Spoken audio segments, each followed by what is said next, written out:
So you guys, thank you to everybody who made it to the meetup yesterday. I have pretty much almost lost my voice. It was absolutely amazing. So much fun. Now on her forehead.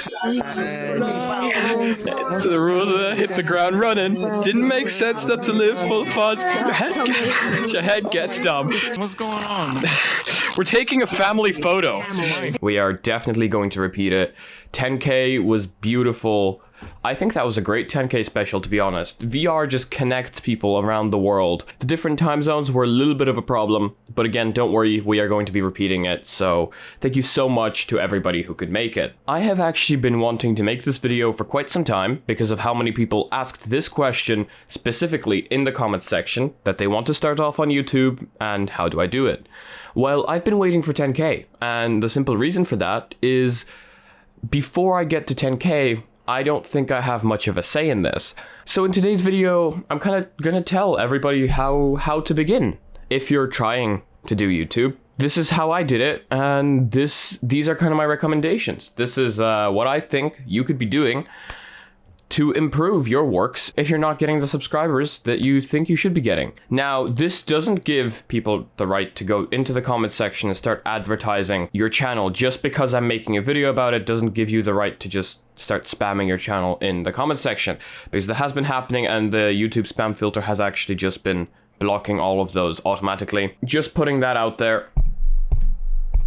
Now, this cake here was actually made by my mom for 10K. She lied to me. She said it was for Father's Day. Today is Father's Day, by the way, so happy Father's Day to all the fathers out there. I actually have a gift for my dad, so I'll be giving that to him later on. Yeah, no, this cake is great. I'm actually gonna have some of it right now. You don't need good equipment to start YouTube. Now, I know this is said by so many people, but believe it or not, the best camera you can start off on is in your pocket. Whether it's an iPhone, whether it's an Android, most of them actually record 4K, 1080p, 60, which is more than enough to start YouTube. Now, don't get me wrong, this doesn't mean that your videos can be bad quality, because they can't. But if a video is good, the video quality won't ruin it. You kind of get what I'm saying? I actually started off recording on this phone when the channel started rising so much, and that's when I invested. Unless you already have a camera, you don't need to invest. Start off by using your phone. It's more than enough. When the channel started rising, that's when I started investing. I invested in a good microphone, a good camera. That's my Lumix G7. This is my Razer Siren X. On the Lumix G7 is the Rode mic. That's when I started investing. You don't really need to start investing until your channel starts going up. The second thing that I'm going to say is audio quality. Now, audio quality is pretty important because people are listening to you all the time. So, what I'm going to say is good audio quality won't make a bad video good, but bad audio quality will make a good video bad. So be careful what you do there. Try not to have too much noise in the background. If you have computer fans, turn them off like I do. Use some sort of noise remover, but make sure it doesn't distort the audio too much. Little steps, just little steps like that make the video more entertaining to watch, make your voice better to listen to, and things like that. So audio quality is very important in a video. It's like half of the video itself, so make sure that is very good for you. Now, the third thing is probably the most important thing. Be passionate. Be happy. Do what you love. I am doing what I love. I'm talking about technology. I'm talking about virtual reality. If you're not passionate about what you do, if you're not happy to talk about whatever you're talking about in your video or do whatever you are doing in your video, that will be seen. That will be seen on your face if you're talking to the camera like I am. That will be heard through your voice because you'll be speaking in a kind of tone where people can hear that you're not really interested. And if you're not interested, if you're not happy to be doing whatever you're doing, how can people be interested to watch it? So you need to make sure that you're doing something you enjoy, something you're passionate about, something you genuinely want to talk about. And then if you're passionate, people will be passionate to watch you. People will be happy to watch your videos, watch your content, because you're happy to make it. And when you're happy, they're happy, because it kind of transfers through the camera. Which is why I always try to smile as much as I can in my videos. I always do things I'm passionate about. I speak kind of only about things that I have knowledge about. Also, the hand gestures, that's not really necessary. That is just something I do because it kind of comes naturally to me. It's It's something I feel maybe adds to the video a little bit, because if you didn't have any hand gestures, it would just be me kind of sitting here like this, talking to the camera, and that isn't always the best. Yeah, the hand features help a little bit sometimes. Another thing, to make the video more interesting, you can possibly have a gimmick. Now, this isn't necessary, of course, you don't need to have a gimmick, but when you start growing your channel, the people watching you will maybe want a name for their community, will maybe want something that they can meme, and we have the mug sip. So basically how this came to be is I was trying out the zoom on my camera, and I went, that's actually really hot, we need to wait. And since then on, people have just been memeing it, and that is our gimmick. That is our gimmick. Also, at the very beginning, 360p was a thing, because YouTube took time to process my videos. It doesn't do that anymore, and that's when we decided to call ourselves the 360p gang. That's what's on the merch. That's what we decided to call ourselves. That was the people's idea. So after a while, your community will start giving you ideas. You need to listen. That's point number 5 or 4, I'm not even sure, I lost count. You need to listen to your community. If your community is asking you to do something, do it. That's why this video exists. People wanted to know how I came to 10k. If your community is asking you to make a video, if your community wants to ask you about something, answer that. Don't ignore them. I get it. And I found this out after a while. After a certain amount of time, there's too many comments underneath videos when the community has grown to a certain stage for you to answer. Which is why the Discord server exists, because on the Discord server, we can talk live, because I can't answer all the comments anymore, there's too much. That doesn't mean I don't love you guys anymore, that just means there's way too many of you. So if you guys want to chat, join the Discord server. So you definitely want some way to talk to your community once it starts growing, because people will want to ask you questions, people will want to request videos, and you need to listen to that. Because if you ignore them, they'll just ignore you and leave. Next point is, you can either script your videos or improvise them, whichever way is better for you. But if you are going to improvise your videos, it's a lot harder, trust me, it's what I do. Scripting your videos, you can have a script in front of you on the screen and just read it. While if you are improvising your videos, like I am, you really need to speak with passion, because you will be speaking from memory. Not only that, but a ton of mistakes will happen. That's not to say that when you're scripting a video, mistakes don't happen. When you are improvising a video, a lot more ums or a lot more or silent moments are going to happen, which means you will need to edit that out. Which is how we are going to move on to the next point, editing. You want to edit your videos well. Now, editing does take a while, but unedited videos can usually be not the best. So, what I do is I edit my videos and I take feedback from the community.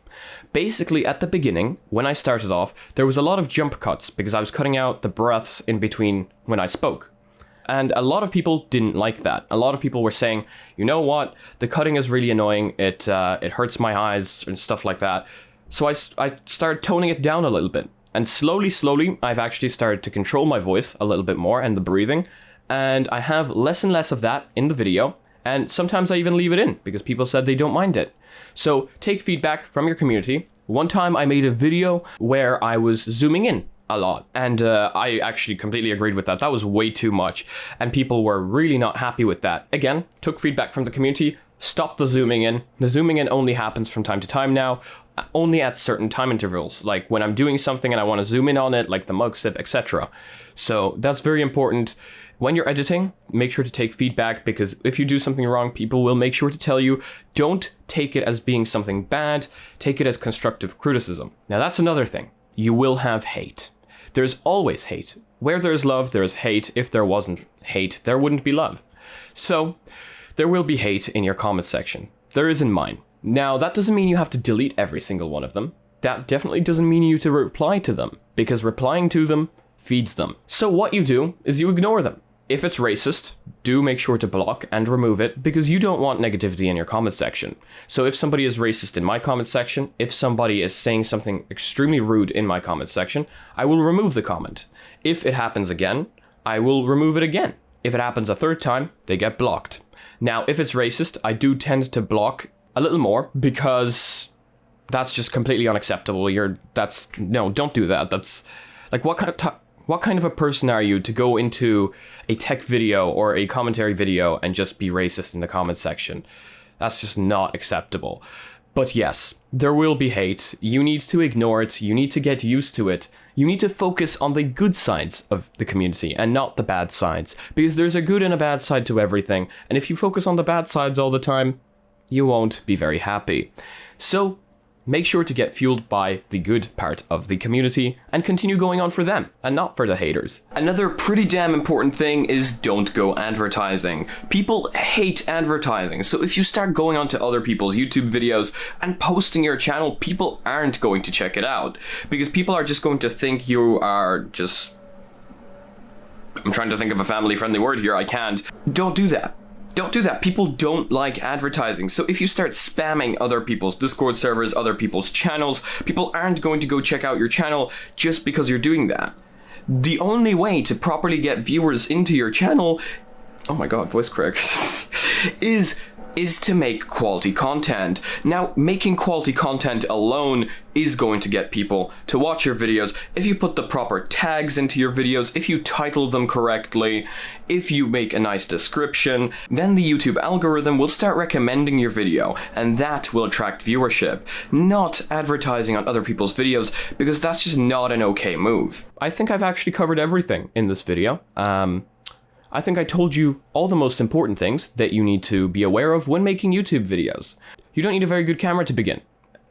Grab your phone, and if you have a spare microphone, of course use that, because good audio quality is important. I think that is actually the most important statement in all of this, because a lot of people are very worried about their video and audio quality, etc. Make sure to be entertaining. Again, make sure to be passionate and happy when you're speaking to the camera. Don't be speaking kind of like this, because if you are speaking like this, if you are speaking with no emotion in your voice, nobody will want to watch the video, because this is just very boring. Very boring to listen and very boring to watch. And then the rest of the points that I mentioned, also very important, but I'm sure you guys watched the video, so I don't need to sum up. So if you guys liked the video, make sure to give it a like. If you disliked it, dislike it, but tell me why in the comment section below. This isn't the type of video I would normally be uploading, but a lot of people asked this question, so I decided, you know what, 10K, let's make this video. Let's let the people know what they want to know. So if you guys aren't yet subscribed, I normally upload tech videos daily and VR videos on Mondays and Fridays. If you guys aren't yet part of the community, make sure to join our Discord down in the description below, where we have a ton of lovely people and a constantly growing community. We do meetups in VR chat now, and we speak about literally anything. Join our Reddit, where I want to see you guys posting your spicy original memes, please, so that I can review them when there's enough on there. Follow me on my social media here and here, because that's where I communicate with you guys, even if I'm sometimes late on it. So make sure to smack that subscribe button with your forehead, ding my bell, and see you again in the next one. Peace.